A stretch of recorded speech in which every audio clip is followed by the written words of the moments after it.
150 லட்சம் ரூபாய் ஒப்பந்தம், போலீஸ் சார்ஜென்ட்டும் கைது. கணேமுல்ல சஞ்சீவவினுடைய கொலை விசாரணையில் துலங்கியது துப்பு, பெண்ணை தேடி வலைவீச்சு என்பதாக அந்த செய்தி இடம்பெற்றிருப்பதை நாங்கள் காணக்கூடியதாக இருக்கிறது. மிக முக்கியமான ஒரு விடயமாக அந்த செய்தி குறித்த தகவல்கள் இன்றைய தினம் பத்திரிகைகளில் வெளிப்படுத்தப்பட்டிருப்பதை நாங்கள் காணலாம். அது குறித்து நாங்கள் முதலாவதாக அவதானம் செலுத்தலாம். கொழும்பு நீதவான் நீதிமன்றில் நடத்தப்பட்ட துப்பாக்கிச்சூட்டு கணேமுல்ல சஞ்சீவ கொல்லப்பட்ட சம்பவம் குறித்து விசாரணைகளில் அனைத்து விடயங்களும் விசாரணையாளர்களால் வெளிக்கொண்டு வரப்பட்டிருக்கின்றன. சிசிடி பணிப்பாளர் சிரேஷ்ட போலீஸ் அத்தியட்சகர் இந்திக்க லோகஹெட்டியின் கீழ் இடம்பெற்ற சிறப்பு விசாரணைகளில் இந்த விடயங்கள் வெளிப்படுத்தப்பட்ட வண்ணம் இருக்கின்றன. எனவே தொடர்ந்து விசாரணைகள் முன்னெடுக்கப்படுகின்றன. அதன்படி நேற்று முன்தினம் 19ஆம் தேதி இந்த கொலை சம்பவம் இடம்பெற்ற முன்னர் 18ஆம் தேதி துப்பாக்கிதாரியும் துப்பாக்கியை நீதிமன்றத்திற்கு எடுத்துச் சென்ற தற்போது தேடப்படும் பெண்ணும் கொழும்பு பிரதான நீதவான் நீதிமன்றத்திற்கு சாதாரண நபர்களாக வந்து சென்றுள்ளமையும் கண்டறியப்பட்டிருப்பதான தகவலாக அவை வெளிப்படுத்தப்பட்டிருப்பதையும் நாங்கள் காணலாம். பிரதானமான ஒரு விடயமாக இந்த விடயம் இன்றைய தினம் பத்திரிகைகளில் வெளிப்படுத்தப்பட்டிருப்பதை நாங்கள் காணக்கூடியதாக இருக்கிறது. கொழும்பு குற்றத்தரப்பு பிரிவில் தடுத்து வைத்து இந்த விசாரணைகள் இடம்பெறுவதாக அந்த பிரிவு பிரதான நீதவான் தனுஜா லக்மாலிக்கு முதல் தகவல் அறிக்கையூடாக நேற்று பிற்பகல் அறிவித்திருந்தது.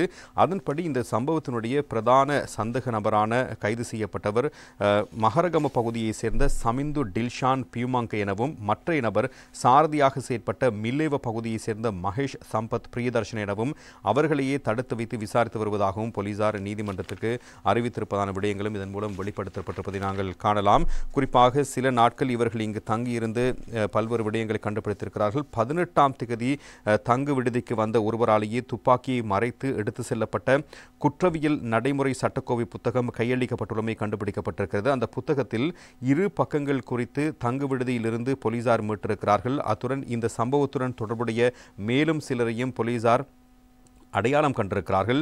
நீதிமன்றில் துப்பாக்கிச்சூட்டை நடத்திய பின்னர் துப்பாக்கிதாரியும் பெண்ணும் நுகேகொடை பகுதிக்கு சென்று அங்கு உடைகளை மாற்றிக்கொண்டு முச்சக்கர வண்டியில் நீர்கொழும்பு வரை பயணித்துள்ளதாக போலீசார் அறிவித்திருக்கிறார்கள். இது குறித்த தகவல் இன்றைய சிங்கள நாடுகளில் பிரதானமான செய்திகளாக வெளிப்படுத்தப்பட்டிருப்பதையும் நாங்கள் அவதானிக்கக்கூடியதாக இருக்கிறது. இவ்வகையான சந்தேகபர்கள் நுகேகொடை பிரதேசத்திற்கு சென்று அங்கு உடைகளை வாங்கியதான விடயம் அதில் வெளிப்படுத்தப்பட்டிருப்பதையும் நாங்கள் காணலாம். அதன்படி நீர்கொழும்பில் வைத்து குறித்த பெண் தனியாக சென்றுள்ளதாகவும், அதன் பின்னர் பிரதான சந்தேக நபர் வேனில் தனியாக கல்பிட்டி நோக்கி இந்தியாவுக்கு தப்பிச் செல்லும் எண்ணத்தில் சென்றுள்ளதாகவும் போலீசார் தகவல் வெளிக்கொண்டிருக்கிறார்கள். இதன் பொழுது பிரதான சந்தேக நபர் புத்தளம் பாலாவி பகுதியில் வைத்து கைது செய்யப்பட்டிருக்கிறார். எவ்வாறாயினும் நேற்று மாலை வரை தப்பிச் சென்ற 25 வயதான இந்த குற்றத்தின் மற்றொரு பிரதான சந்தேக நபரான இஷாரா செவ்வந்தி எனும் பெண் கைது செய்யப்படாத நிலையில் அவர் குறித்து தகவல் தருவோருக்கு தகுந்த சன்மானம் அளிப்பதாக போலீஸ் மா அதிபர் அறிவித்திருக்கிறார்.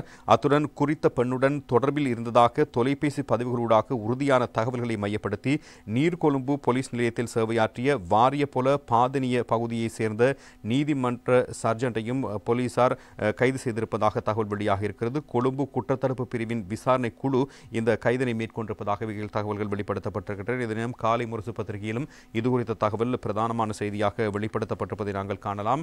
குறிப்பாக இந்த இருவரும் இந்த தொலைபேசியின் மூலமாக தொடர்ந்தும் உரையாடல்களை மேற்கொண்ட சம்பவம் குறித்த விசாரணைகளின் அடிப்படையில் தான் இவர்கள் கைது செய்யப்பட்டிருப்பதாகவே அந்த செய்தியும் குறிப்பிடுவதை நாங்கள் காணலாம். கணேமுல்ல சஞ்சீவ படுகொலை, போலீஸ் அதிகாரி ஒருவர் கைது என்பதாக காலை முரசு பத்திரிகை அந்த செய்தியை அடையாளப்படுத்தியிருப்பதை அவதானிக்கக்கூடியதாக இருக்கிறது.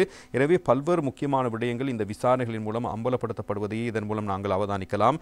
இதேவேளை இதுவரையிலான விசாரணையில் இந்த கொலை தொடர்பில் துப்பாக்கிதாரிக்கு 150 லட்சம் ரூபாய் பேரம் பேசி இக்கொலைக்கான ஒப்பந்தம் அளிக்கப்பட்டுள்ளதாக போலீசார் கூறியிருக்கிறார்கள்.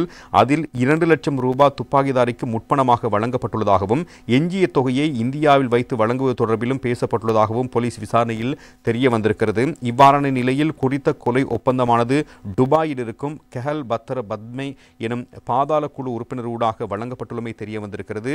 கணேமுல்ல சஞ்சீவ கெஹல்பத் பத்மேவின் தந்தையை கொலை செய்த சம்பவத்துக்கு இவ்வாறு பழி தீர்க்கப்பட்டுள்ளதாக கூறப்படுகிறது. எவ்வாறாயினும் விசாரணைகளின்படி கணேமுல்ல சஞ்சீவுக்கு எதிரான குழுக்கள் பல ஒன்று சேர்ந்து இக்கொலைக்கான ஒப்பந்தத்தை வழங்கியுள்ளதாகவே தகவல் கிடைத்திருப்பதாக இந்த பத்திரிகை சுட்டிக்காட்டுகிறது. இதனிடையே கொலை செய்யப்பட்ட கணேமுல்ல சஞ்சீவனுடைய சடலம் போலீஸ் சவச்சாலையில் வைக்கப்பட்டிருக்கிறது. அவரது சடலம் தொடர்பில் முன்னெடுக்கப்பட்ட பிரேத பரிசோதனையில் துப்பாக்கி பிரயோகம் காரணமாக இருதயத்தில் ஏற்பட்ட உள்ளக இரத்த கசிவு இரத்த கசிவுதான் இந்த மரணத்துக்கு காரணம் என தெரிய வந்திருக்கிறது. இந்த நிலையில் இந்த சம்பவத்துடன் கொழும்பு பிரதான நீதவான் நீதிமன்றில் அன்றைய தினம் இருந்த சட்டத்தரணிகள், சிறைச்சாலை அதிகாரிகள், போலீசார் எவரேனும் தொடர்பு கொண்டுள்ளனரா எனவும் சிறப்பு விசாரணைகள் இடம்பெறுவதாகவும் விசாரணைகளை கையாளும் உயர் போலீஸ் அதிகாரி தெரிவித்திருக்கின்ற கருத்தை மேற்கோள் காட்டி அந்த செய்தி வெளிப்படுத்தப்பட்டிருப்பதையும் நாங்கள் அவதானிக்கக்கூடியதாக இருக்கிறது. கணேமுல்ல சஞ்சீவவினுடைய உடலை தாயாரிடம் ஒப்படைக்க உத்தரவு என்பதான ஒரு செய்தியையும் காலை முரசு தந்திருப்பதை நாங்கள் காணலாம்.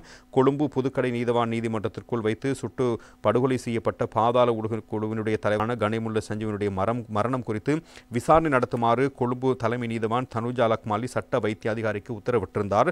அதன்படி கொழும்பு தேசிய வைத்தியசாலையினுடைய போலீஸ் பிணைவரையில் நேற்று விசாரணை ஆரம்பமாகி இருக்கிறது என்று போலீசார் தெரிவித்திருக்கிறார்கள். விசாரணைக்கு பின்னர் அவரது உடலை அவரது தாயாரிடம் ஒப்படைக்குமாறு உத்தரவிடப்பட்டிருக்கிறது. அவரது உடலை நல்லடக்கம் செய்யவும் உத்தரவிடப்பட்டிருக்கிறது. கொழும்பு தேசிய வைத்தியசாலையின் போலீஸ் பிணவரையில் வைக்கப்பட்டிருக்கின்ற கணேமுல்ல சஞ்சீவனுடைய உடலை அவரின் உறவினர்கள் சிலர் நேற்று பார்வையிட்டிருப்பதாகவே அந்த செய்தியை குறிப்பிடுவதையும் நாங்கள் காணலாம். பல்வேறு முக்கியமான விடயங்கள் குறித்த தகவல்கள் இதன் மூலம் வெளியாக இருப்பதை நாங்கள் அவதானிக்கிறோம்.